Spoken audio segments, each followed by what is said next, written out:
Okay. It is Tuesday, February 25th. We will recap yesterday's biggest games that took place in the sports world. We discussed the proposal to ban the tush push in the NFL. We talked about Jimmy Butler's impact on the Warriors. This is the Early Game Podcast. Listen to the show in the mornings on your commute, whenever and wherever, so you can be a part of today's sports conversations. Let's go. Okay, so we begin with yesterday's slate. It's a new segment where we mention the biggest, craziest games from the day before. Not many crazy games across sports last night. But in the NBA, the Timberwolves overcame a 25-point second-half deficit to beat the Thunder 131-128. Anthony Edwards sealed it for the Timberwolves on a block of Shai Gilgeous-Alexander. Go-ahead attempt. And so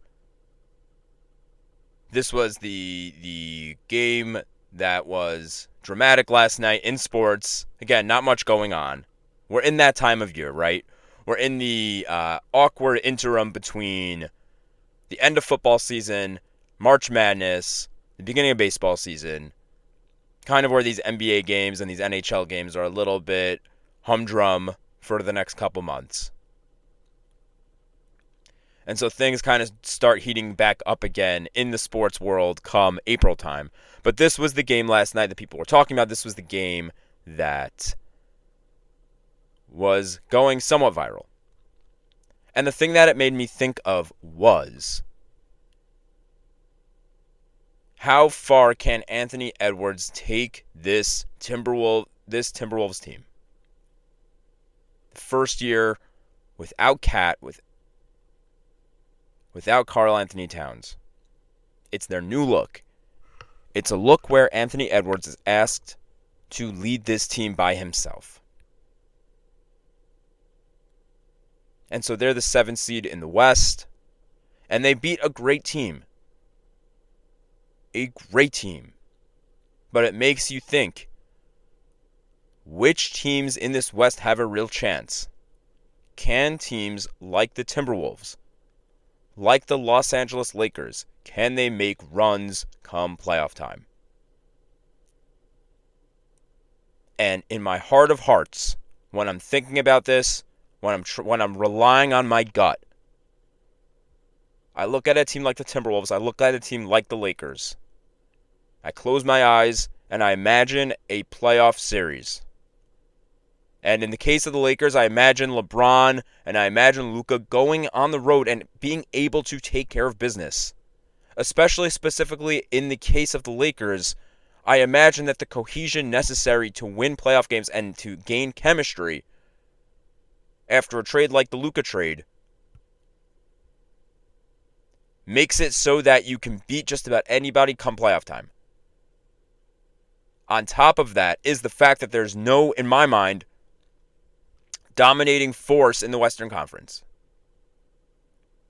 And so for that reason, teams like the Lakers, teams like the Wolves, can make runs come playoff time. Deep runs. Topic of conversation yesterday I saw across the sports media landscape, how far can the Lakers go?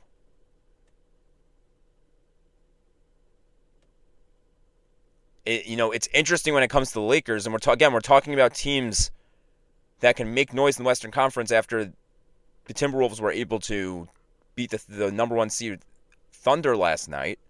But in the case of the Lakers, they're trying to make Luka Doncic their number 1 feature. And so when it comes to chemistry, can LeBron James take a back seat? It's funny because it reminds me of when he first went to the Heat, when LeBron first signed with the Heat back in 2012. Was that 2012? Whatever. When LeBron first signed with the Heat,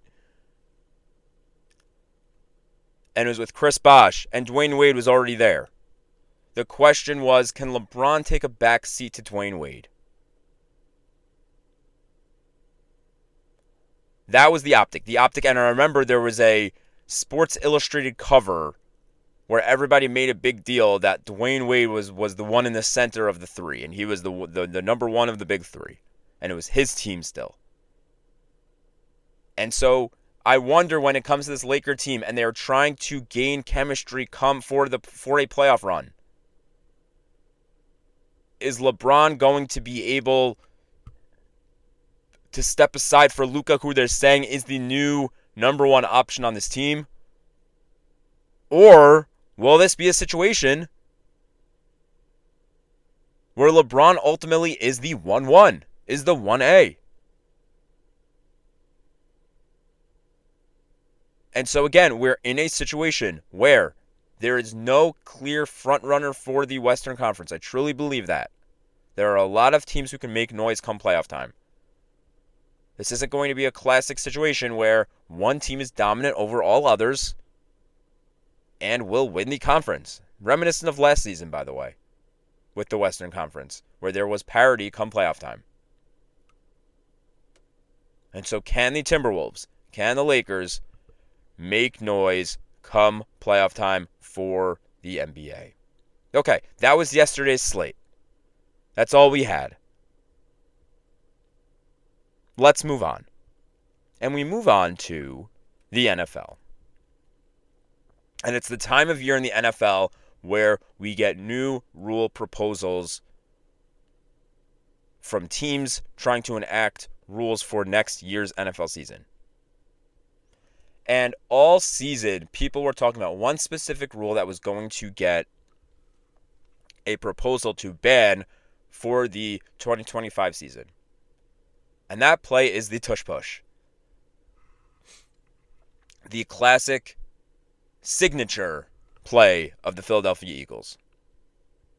And other teams have tried it, but nobody has been able to successfully deploy it in the way the Philadelphia Eagles have been able to. And this rule change to ban the tush push was proposed by the Green Bay Packers. The Packers tried to ban the so-called brotherly shove.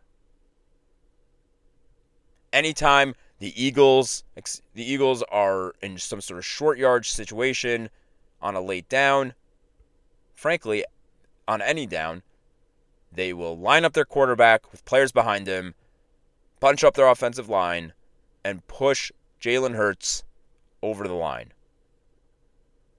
And they get it just about every time. By the way, the thing that I did not realize was this play actually started under Doug Peterson. This is not a Nick Sirianni special. This was not something that is recent in that regard. I also didn't realize that they put this play for a vote before the 2023 season. The Eagles were the fourth best team in the NFL in 2024 on fourth down conversion with a 70.4 conversion rate. They were tied for second in the NFL with 29 rushing touchdowns. Here's my take. I don't get why the tush push is such a big deal. There, I said it. I am pro pushing the tush. So one team has figured out how to use it. It isn't like every other team's using it. It's not like every time a team gets to fourth and inches, they automatically converted because of the tush push. If that was the case, then I understand. If every single time a team got to fourth and short, they went to the tush push and they converted every single time, I get it. I get why you'd want to try to ban it. But this is one specific play that one specific team does especially well. And by the way, what are they going to do to outlaw this? How will this be imposed? How will a ban be imposed? Because, you know what? My hunch tells me they will ban it. It has gotten enough media attention, it has been spoken about enough that I think that there is some legs behind this, under this. My team lost. The Bills lost because they couldn't execute the tush push. If the Bills were able to execute the tush push, they would have been the AFC champions. So I don't really understand what the big deal is here. It's a play that not everybody could execute. And the Eagles are able to do it.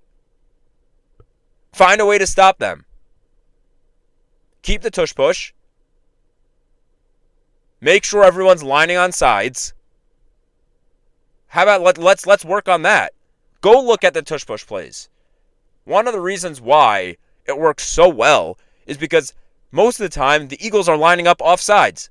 So, why don't we work on lining up players onside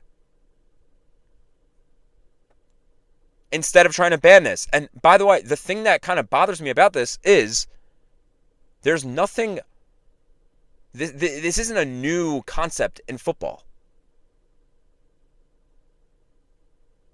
It's not,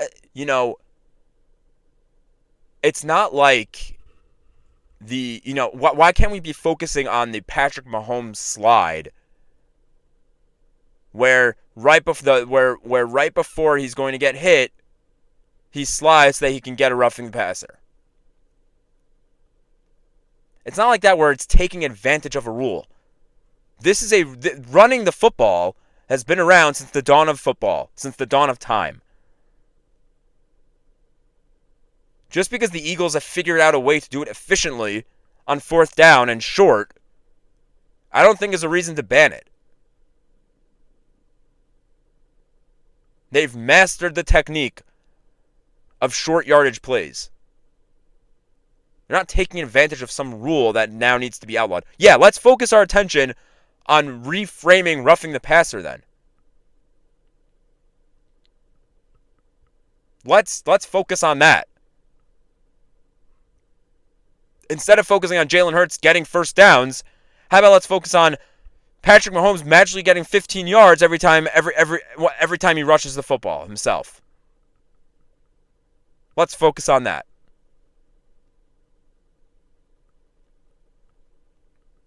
And so again, this will be one of the rules that is voted on in this offseason. Okay, let's move on. So, we spoke yesterday about how Shedeur Sanders will not be partaking in the NFL Combine. Now, I said he's not going to be at the NFL Combine. I was wrong about that. He's not going to be working out at the NFL Combine. He will be there. He'll be taking interviews. Now, yesterday, it was announced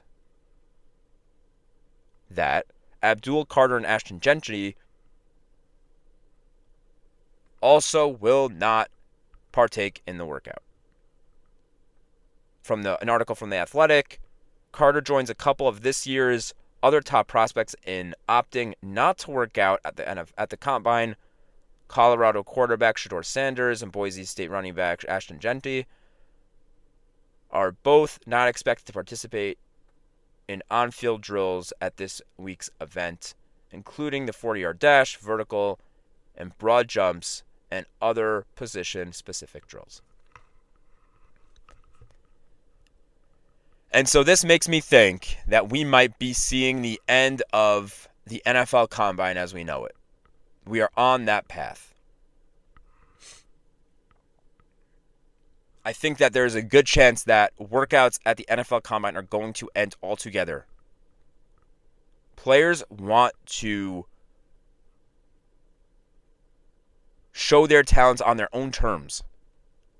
Prospects want to. Abdul Carter is doing a Penn State Pro Day workout instead of working out at the NFL Combine. The NFL Combine is intuitive. Have all the prospects come together, show off their skill set relative to others. But these top players have no incentive to possibly embarrass themselves on the pro day. They have all the incentive in the world to work out on their own terms. You have a guy like Shedeur Sanders, unsure if he's going to, unsure if he's a real future NFL quarterback. There might be insecurity in his head that he will have a good pro day. at the combine.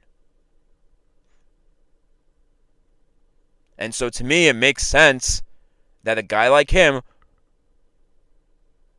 would want to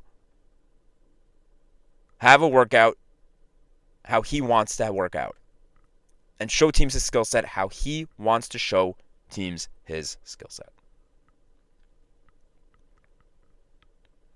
And so again, the future of the combine may be a group of prospects, of NFL prospects, coming in, meeting with all executives, all representatives from all the teams, and that's it. Maybe we move it over to a conference center instead of it being at a stadium. Okay, let's move on. Now, I felt it was necessary, as we move on to the NBA, I felt it was necessary to check in on our good friend Jimmy Butler. This show I have been critical, very critical of Jimmy Butler in the past. I said he was acting like a diva in his whole time with the Heat, and we have been following this since the very first show. Jimmy Butler was one of the very first topics we spoke about on this show, about how he was trying to force his way out of Miami. They refused to trade him. Eventually they did to the Warriors, and I killed the Warriors for that. I couldn't believe, how could it possibly be that any sort of team, and by the way, the Warriors, a competent team, a team that has had success in the past, I could not believe that this was the route that they wanted to take, that they wanted to bring in a guy like Jimmy Butler. I said he was a team cancer, and I said whatever team traded for Jimmy Butler was making a dumb decision. Well, since the Warriors traded for Butler, they're 5-1. And they have a re-energized team focused on making a run. And again, we spoke before. I don't know why I didn't bring this up before. We spoke before about teams in the Western Conference that can make a run. You know, they're 9th in the West. They're 5-1 in their last 6. And so how far can the Warriors take it with Jimmy Butler? In a year where the Warriors are very clearly on a mission to make some last-minute noise in the careers of Steph Curry and Draymond Green. How far can this team go? It's another team that can potentially make noise come playoff team. And frankly, they're a wild card. Haven't been quite as good the last couple seasons as they were in the late 2010s. And so how far can this Warriors team go with Steph, with Draymond Green, with Jimmy Butler, and the Warriors? Okay. Let's move on to baseball. And for some reason, it seems like the news cycle in baseball always seems to be coming out of New York. Last night I checked myself. Obviously, being that I'm a Mets fan, being that I'm from New York, that's close. The stories of the Mets and the Yankees are closer to home, and I see those much more often. I had to check myself last night. I went on to ESPN, I went on to The Athletic, just to make sure that the top stories were still about the Mets and the Yankees, and they were. And so first, let's talk about the Yankees.